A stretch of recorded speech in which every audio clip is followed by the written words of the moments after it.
हमारे बीच भारतीय अंत्योदय पार्टी के राष्ट्रीय संयोजक रामचंद्र उपाध्याय जी।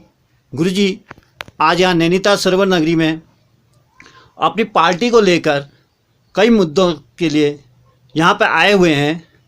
हम इनसे पूछना चाहते हैं कि उत्तराखंड में आपकी पार्टी किस तरह कार्य कर रही है। रामचंद्र उपाध्याय जी, गुरुजी बताइए। साथियों, उत्तराखंड राज्य आंदोलन के समय हम भी उसमें शरीक थे और जिस उद्देश्य को लेकर के उत्तराखंड की संरचना की गई, अलग स्टेट बनाई गई, उसको पूरा करने के लिए अभी तक के राष्ट्रीय दल बिल्कुल ही अक्षम रहे हैं। लगता है उनकी मंशा ही नहीं है उत्तराखंड का सर्वांगीण विकास हो, तो वो मकसद नहीं पूरा हो रहा है। क्योंकि भाजपा और कांग्रेस दोनों पार्टियां केंद्र से संचालित होती हैं और दिल्ली से सोच उनकी यहाँ चलती है। उत्तराखंड का आम जनमानस उनके साथ नहीं है, ऐसा लगता है। तो हम ये मांग करना चाह रहे हैं भारतीय अंत्योदय पार्टी की तरफ से, चूँकि मित्रों हमारा पार्टी का नाम ही अंत्योदय है, सबसे ज़्यादा कमज़ोर लोगों के हित में। अभी उत्तराखंड हमारा कमज़ोर राज्य ही है आर्थिक दृष्टि से। वैसे संसाधन बहुत हैं, उनका उपयोग और उनकी संरचना ठीक से नहीं हो पाई है, विकास नहीं हो पा रहा है। तो हमारी पार्टी की दो मांगे विशेष रूप से हैं। पहली तो ये है कि उत्तराखंड के जो बॉर्डर के इलाके हैं वहाँ पर ज़्यादा धन संपदा इकट्ठी की जाए, वहाँ पर विकास किया जाए, वहाँ रोड, सड़कें, स्कूल, कॉलेज डेवलपमेंट किए जाएं, ताकि हमारी सीमाएं सुरक्षित हों। और जब हमारी सीमा सुरक्षित रहेगी तभी हमारा देश सुरक्षित रह सकता है। एक ये दूसरा हमारा ये मानना है कि जब तक तिब्बत को आज़ाद नहीं किया जाएगा तब तक हिंदुस्तान की सुरक्षा खतरे में है। इसलिए हमारे पार्टी की ये मांग है और ये सोच है कि जो भी संगठन, व्यक्ति या पार्टियां तिब्बत की आज़ादी के समर्थन में खुलकर सामने आएंगी, हम सब लोग उन्हीं का समर्थन करेंगे और उनके लिए ही हम सबसे आग्रह करेंगे। गुरुजी, हम आपसे ये पूछना चाहते हैं, अभी 2022 में उत्तराखंड में विधानसभा चुनाव होने हैं, क्या आपकी पार्टी इसमें चुनाव लड़ेगी? हमारी पार्टी कम से कम 10 सीटों पर चुनाव लड़ेगी।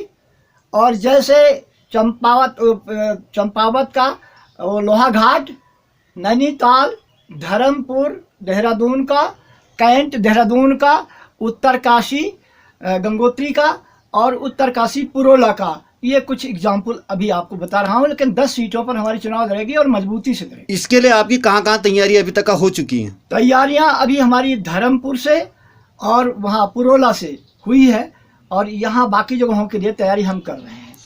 अभी तक आपके कितने सदस्य इसमें हैं लगभग उत्तराखंड से? उत्तराखंड में हमारे पार्टी में लगभग 20,000 सदस्य हैं।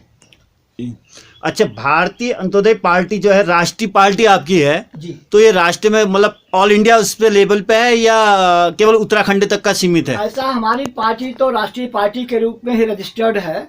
शुरू में हम लोगों के साथ पंजाब से और यूपी से और राजस्थान से और उत्तराखंड से, इन 4 स्टेटों से लोग शरीक हुए थे, पार्टिसिपेट कर रहे थे। अभी भी जुड़े हुए लोग हैं, लेकिन अभी हमारी पार्टी चूँकि अभी इतनी मजबूत आर्थिक रूप से खासतौर से नहीं है, इस वजह से अभी इन जगहों पर हमारी यूनिटें जरूर हैं, लेकिन हमारा काम उत्तराखंड में ही हो रहा है।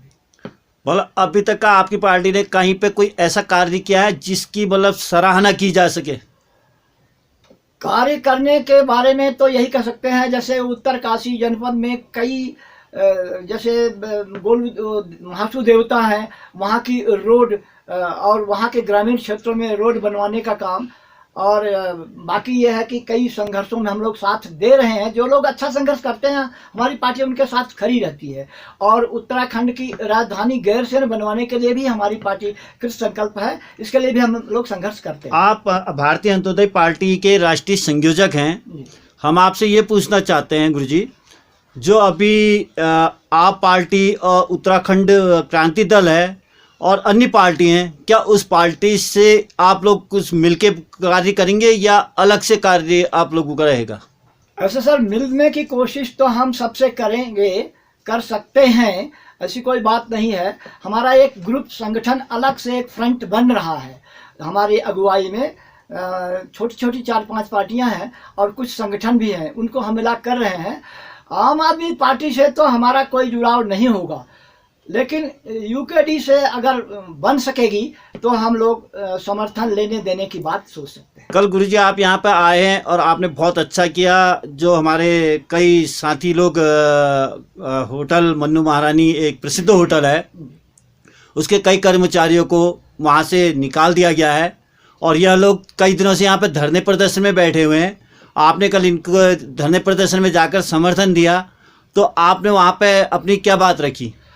हमने तो यही बात रखी है कि कोई भी व्यक्ति हिंदुस्तान का निवासी है, अगर उससे हम काम ले रहे हैं, चाहे प्राइवेट रूप में ही काम कर ले रहे हैं, 10 साल 20 साल 25 साल तक उससे काम लिया, इसके बाद उसको एकदम बेघर बार कर दिया, उसकी नौकरी छोड़ दी, तो मानवतावादी दृष्टिकोण से और वैसे भी लीगली हमने तो डीएम साहब को भी अपील की हुई है, कुछ दखल दे, कम से कम व्यवस्थापकों से कहें और उनको मनवाएं कि ये लोग, ये अभी सीजन आने वाली है, 50-60 लोग निकाले गए हैं और कई वर्षों से काम कर रहे हैं। सीजन के टाइम में अगर कोई अव्यवस्था होती, देखिए मरता क्या नहीं करता, भूखा आदमी है और वो बैठा हुआ है, उसकी अगर नहीं सुनी जाएगी तो शहर जो एक इम्पोर्टेंट शांत शहर है और दुनिया भर के टूरिस्ट आते हैं, उसमें काम में व्यवधान भी आने की गुंजाइश। इसलिए मेरी अपील उन सब लोगों से है जो भी व्यवस्थापक हैं मन्नू महारानी के, शासन प्रशासन से, जनता से भी, कि किसी तरह से दबाव डाल के इन लोगों की रोजी रोटी